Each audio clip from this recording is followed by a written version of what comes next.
Labis ang kagalakan ng mga mag-aaral mula sa iba't ibang paaralan na sumali sa DLC competition sa Paruyan Festival sa bayan ng Talisay. Una nang nagpunlak ng karagdagang papremyo sa mga individual na makakakuha ng Best in Majorette at Best in Conductor, Category A and B, si Board Member Paul Gatche na nagdulot ng karagdagang kasiyahan sa mga kalahok.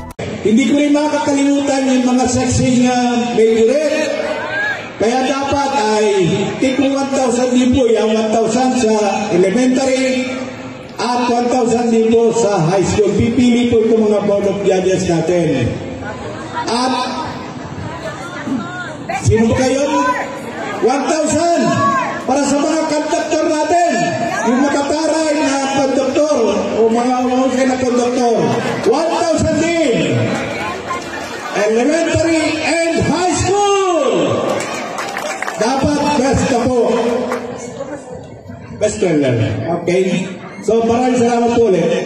Sa Category A Elementary Level, second runner-up ang Contingent 3, Diet Elementary School. First runner-up ang Contingent 1, Santa Elena Integrated School. At ang champion naman ay ang Contingent 2, Mercedes Central Elementary School. At sila rin ang Best in Discipline, Best in Uniform, Best in Majorette at Best Conductor. Samantala, sa Category B naman, High School Level, second runner-up ang Contingent 6, Camarines Norte National High School na nakakuha rin ng Best in Uniform at Best in Majorette Awards. First runner-up ang Contingent 5, San Roque National High School na nakakuha rin ng Best Conductor. Ang champion naman ay ang Contingent 1, Vincent's Pilot National High School na tumanggap rin ng Best Discipline Award. Ipinahayag naman ni Mayor Donovan Mancinido na plano niya pang pagandahin ang mga aktibidad sa susunod na Paruyan Festival. Para sa Totoo Balitang Banwaan, Rona Vega, MBTV News.